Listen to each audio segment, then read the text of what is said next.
a one-carriage train.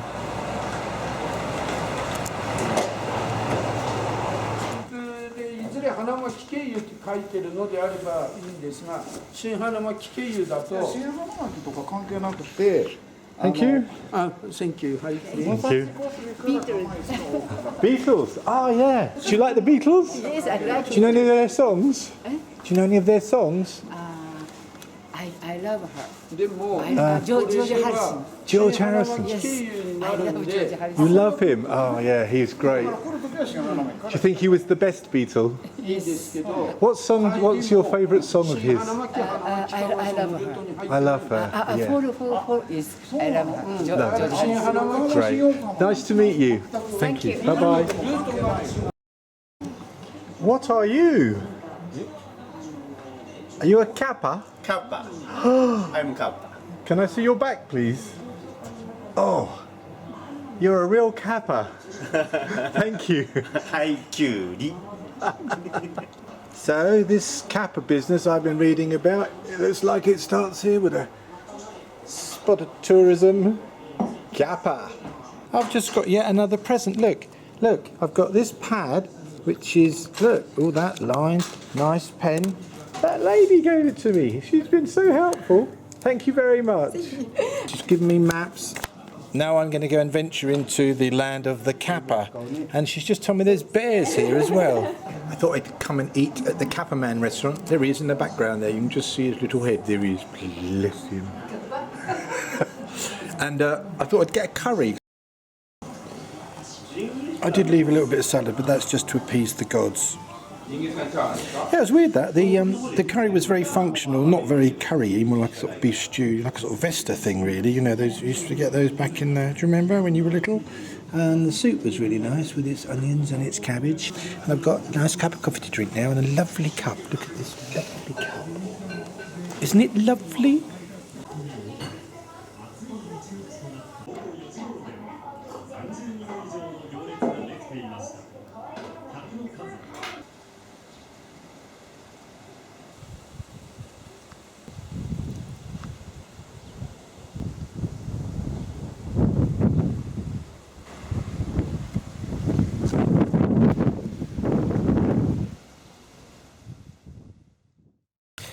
Well, this is Nigatai, or Nigatai, or I don't know. Apparently the hostel, look, there's the bus stop. Isn't that nice? It's quite pretty here. Apparently the hostel is really well signposted. And I'm assuming this is the signpost. I'm assuming that means 10 minutes walk, and that's a picture of a hostel, or a man walking. So if we go down here for 10 minutes, see what happens. I've got my little GPS thing as well and a map from the lady, so I think this is the right way. Yes, out on my bike, on my old bone shaker. God, it's a little bit on your bum, I say. So I got to the hostel. I got there as well, to the hostel, but then I got to the hostel, which was the right place to be.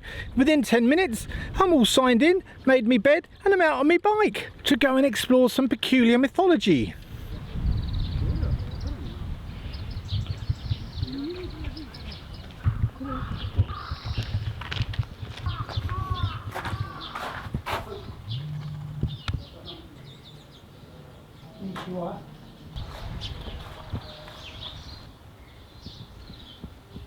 Peculiar modern guard thing. I just had a, well, I wouldn't call it a chat, I just had an interaction with the Japanese couple who's they're as confused as I am about whether this may or may not be the famous Kappa pool. Is this the Kappa pool? It's the only water round here, so I think we should assume it is. In the absence of other evidence, yes, we vote. This is Kappa pool. This looks like it's saying keep out, danger, Kappas here, I'd imagine. If you know what this says, perhaps you can let me know. I don't know what it says, but you mustn't go here. Look at the hand line. No.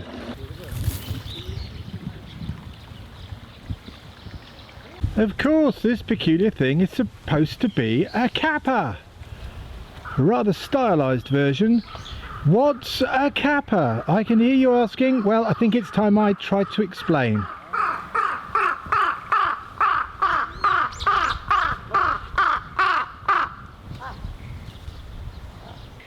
Kappa literally means river child.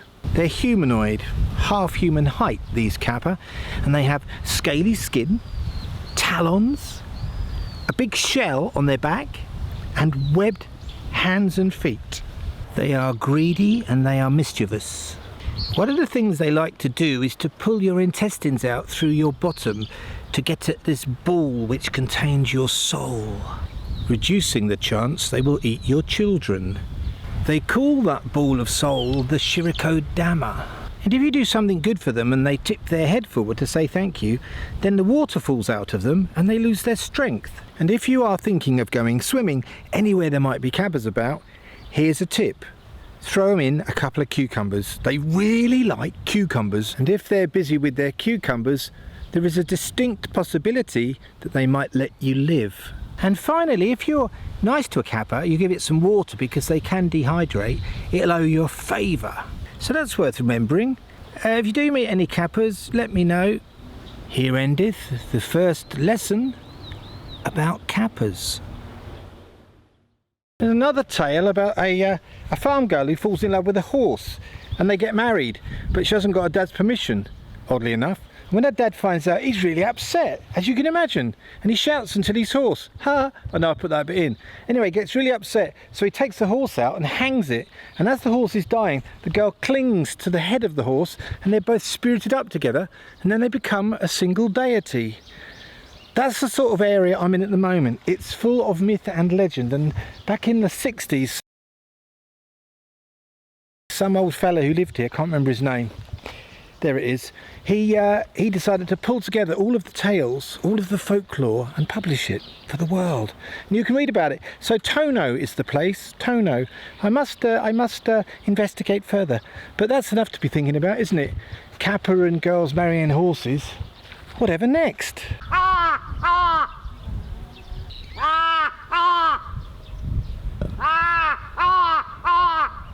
Now this is interesting, this little shrine. If you worship here when you're pregnant and you bring along breast-shaped offerings, then you'll produce plenty of milk. I don't know if they're meant to be breast-shaped or what, but that's how the story goes. So, as I'm not pregnant, I'll just get away from it.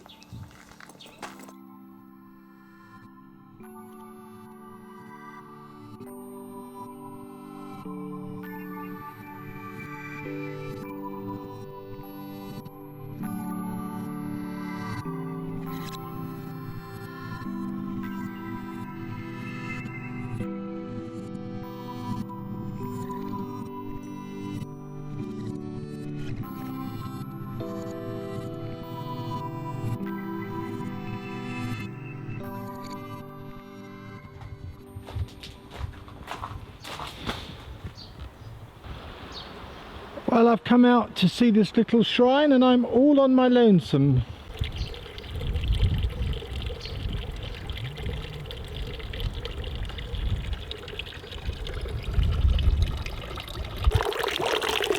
Here's what you do to make an offering to this fellow with his fantastic, look at those feet.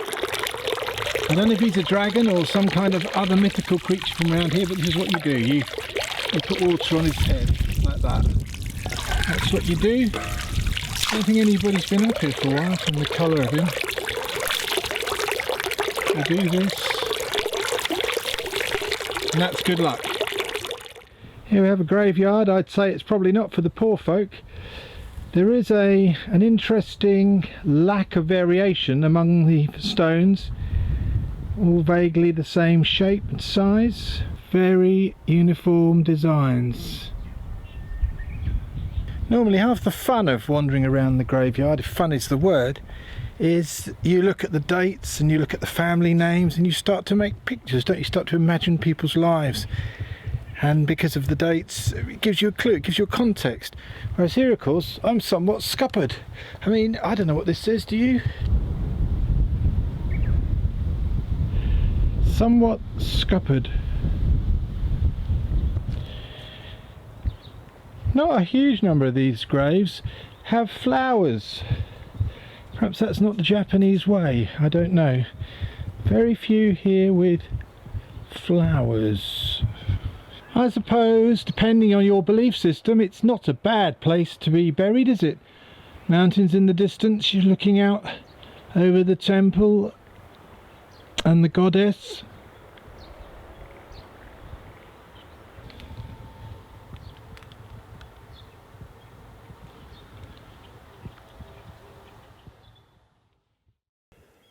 Look at this countryside I'm cycling through.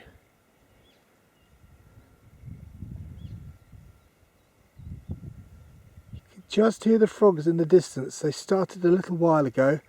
I guess it's starting to get a bit, not dark, but it's getting gloomy because the sun's gone in.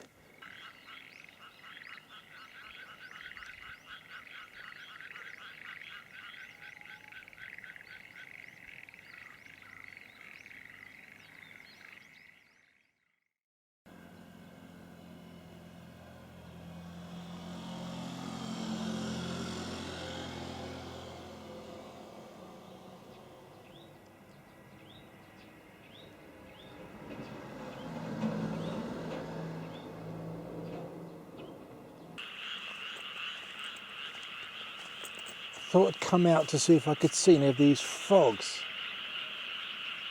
but I don't think they're nearby. What a sound.